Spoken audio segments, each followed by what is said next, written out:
On Tuesday of this week, we took our Ford Ranger in to have the flat tow equipment added to it.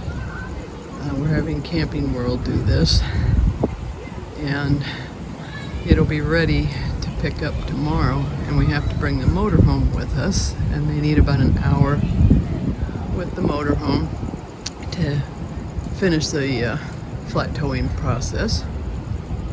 And so we'll be taking that in, and we've also reserved an hour of time with the technician who will go over everything with us. And so once we do that, then it'll be hooked up and we'll tow it back here to the RV park that we're at, where we'll be here until October 1st, and then we'll flat tow it again to the next RV park. We're not going with the Blue Ox system. That's what my brother uses for his diesel pusher, towing his Jeep. We contacted Ford, and we talked to other Ranger owners and the advice of E-Trailer and Camping World. We're going with a different system that is used by most Ranger owners, and it's a little more expensive because it's more labor intensive, but it'll save us a lot of effort when we're hooking up, because there's some things that we won't have to do that will already be done for us. And so we're hoping that we'll be able to get a video of that when we have the hour with the technician, if he'll let us film it, so we can pass the information on to other people. And so today, kind of starting to get the motorhome packed up so that nothing is up on the bunk that's going to fly off in transit, or anything else that might fly off. And you saw in the previous video, or you will see before this one comes out, that we put our, I had to turn it off for a minute because the Disney bus is going by and it was a little noisy. In a previous video, we showed you how we installed our snap pads. And so when we do have to level this, it should be a lot smoother process, and protecting the jacks and also the pavement or whatever is underneath us. The next place that we go, we're going to be on a mixture of gravel and dirt. There's a concrete pad, but it's just for a patio. And so we'll be interested to see how those work when we're not on pavement as we are now. And we're not sure how long we're going to stay at this is where we will be in October, is our home-based park that we normally are in the winter. We can stay up to 7 months, but I think we'll probably only be there for a short while, because we will be going to Quartzsite in November. We'll be there in December and part of January, and then when we come back in January, I believe we're going to go to a different RV park that's a little closer into where my husband works, and he's going to retire in June, and so he will have a lot of activities going on in the spring semester, and so he wanted to be closer where we normally are during the winter months. Is about a 45-mile drive for him, and he has to go in at least 2 nights a week. And so we would probably stay there until May 1st, and then we're going back for a month to our place by the beach that we were at last year.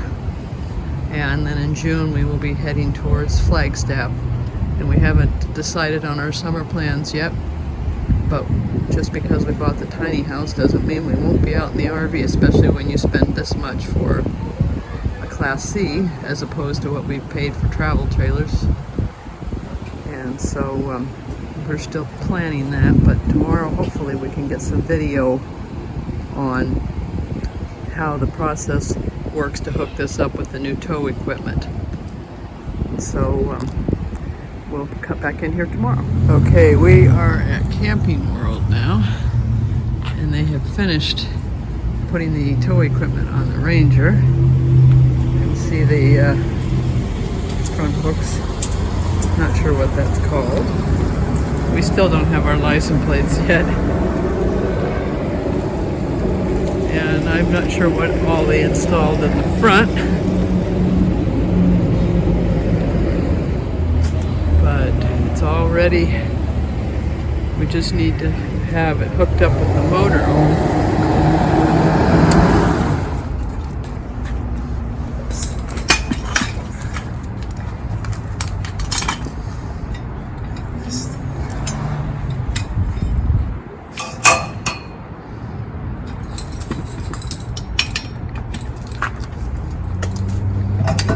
This part is going to stay on the motor all the time because we don't pull anything else with the motor. Okay. And I have a locking pin I was just gonna that say. I will lock it on there. Good idea. That way somebody doesn't walk away with it. With several $100s worth of parts that they would sell for scrap. Yeah, exactly. Okay. So when you, it's gonna stay on there, but when you do take it in and out, just like this, because if this is off to the side, it's gonna be in a bind and you're not gonna be able to Oh, get it. yeah. Right. So when you're not towing, this is just going to be off to the side, either Like that. side. Mm-hmm. And then we're going to just tuck all of this stuff in there. And then there's a bag that's in the, let me grab that box so I can show you all the goodies. Vehicle. Just in case you decide to take the tow bar off. Yeah. Okay. So you have a cover here. I'll go over this. Okay. And then this is just a bag to keep all of the pins and clips in. Okay. These locks here, you can use in place of these pins if you like. Okay. They come out the kit. And this is just all the install instructions. Good. So, let me show you that. So yeah, when you're not towing, when you are towing, what you'll do is you'll bring this straight up and down. With all of these pieces.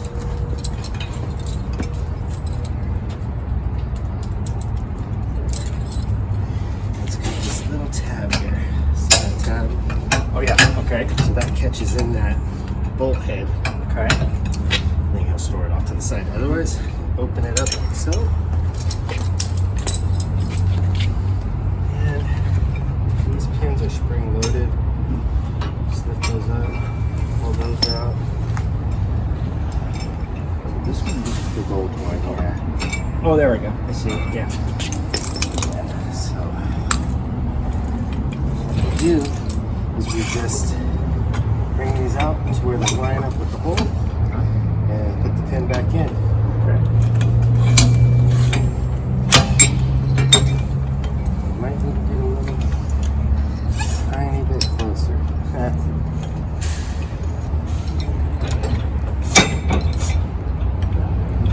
Do I need to move it closer?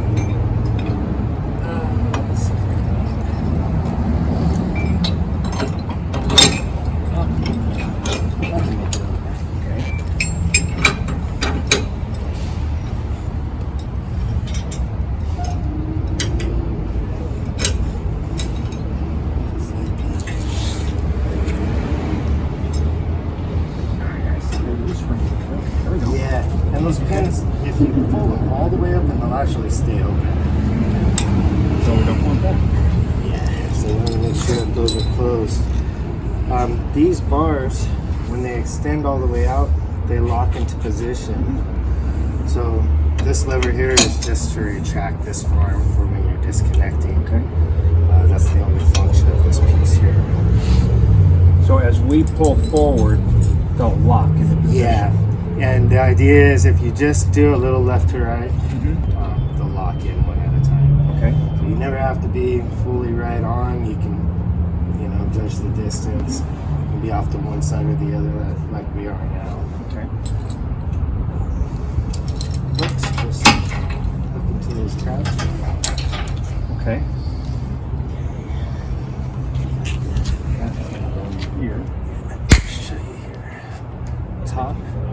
So it does show a slot on the bottom, but there's one on top, so the notch always goes on top. Okay. Tight fit. You can kind of feel it snap in there. Okay. Yeah, that lid catches behind that lip there. And then this is part of the braking system, just a breakaway switch. In case of emergency, that will pull out and activate the system. It's turned off, that's why it didn't activate. So on this side, I'll wait to hook this up last. We're gonna crisscross these cables on this side.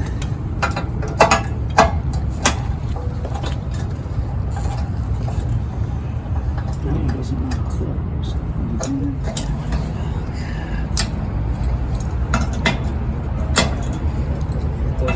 Doesn't want to snap.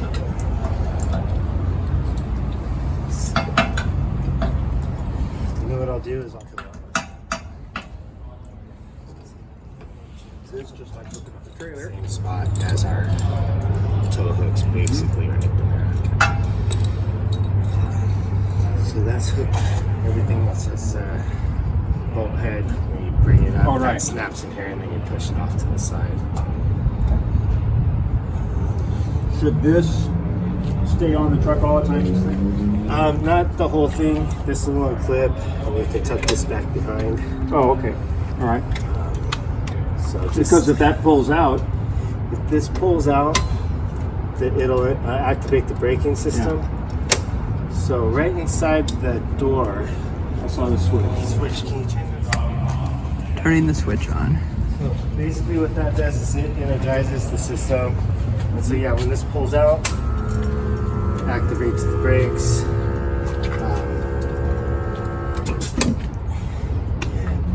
So it's a good idea to have the pin in there.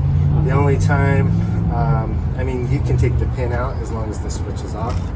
Just gotta make sure that you don't turn that switch on, because that'll push the brake pedal down once that switch is Yeah.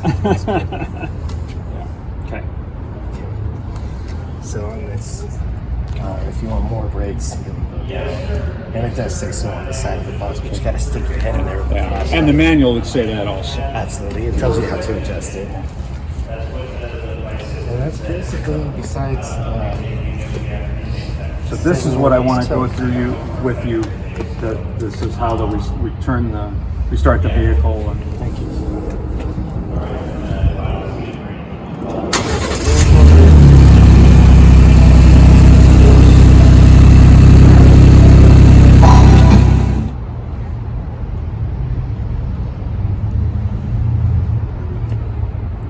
Cab, it plugs in a cigarette lighter. Lights come on when we brake. I don't know where a cigarette lighter is.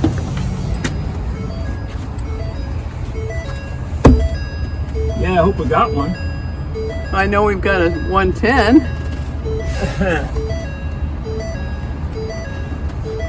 Okay, it took us a while to find where the 12-volt plug was. And no easy way to get the... We're gonna have to come up with something better for the wire. And that goes to this box here, which we have to be able to see all the time when we're towing. I can't believe the glove compartment is the only place where we have the 12 There is a buzzer on the back of it. You can turn on if you want an audible alarm when it breaks. Most people leave it off. But when you're towing, when you're sitting still, you're not going to get brakes on the truck. The truck's only going to engage if you're going over 20 miles an hour. Right. So I wasn't aware if you knew, or a lot of people expected lights to come on when they're headed out the driveway. You really have to get up to a functioning speed for it to actually operate. Everything's up here. Good there. Parts in the box are inside. Alright, you can see in the mirror, pulling out of Camping World, and so far the Ranger is still attached. Took a while to get it hooked up because the instructions that we got from Ford left out a key step. But we went to the owner's manual and were able to get it hooked up. And we are using the backup camera to keep an eye on it. It's a pretty good shot there.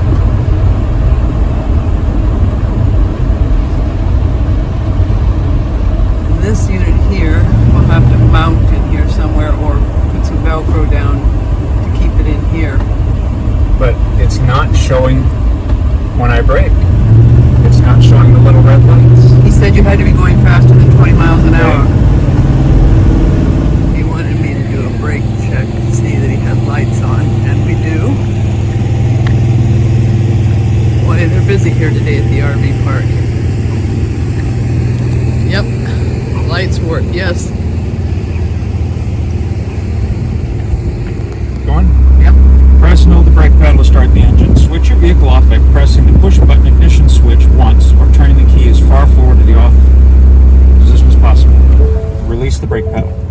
Place your vehicle in accessory mode by pushing the ignition switch once. There we go.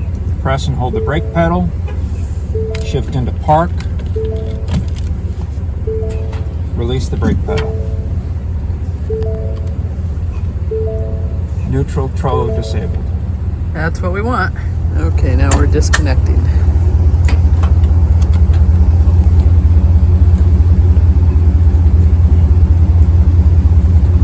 Try to remember everything that the technician spent time showing us.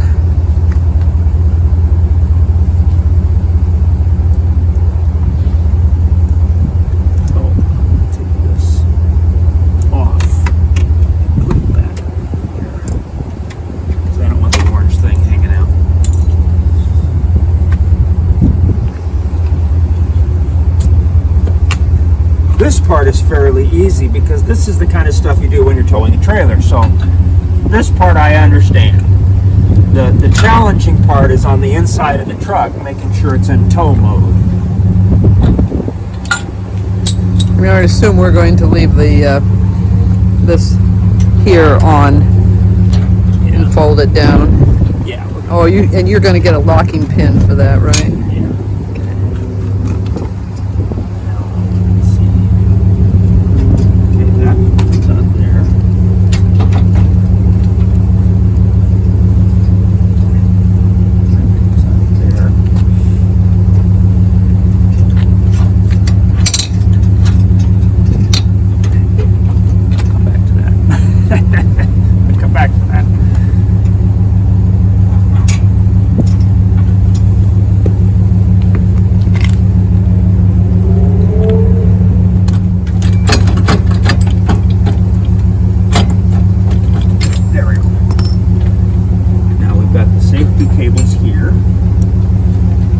Also have to be disconnected.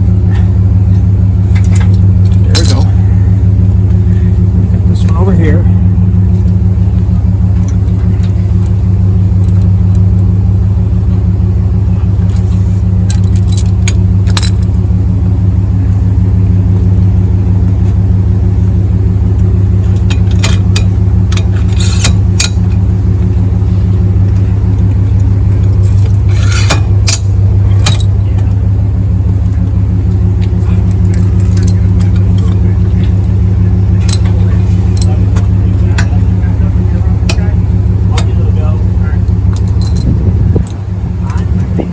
Okay, so here's the summary.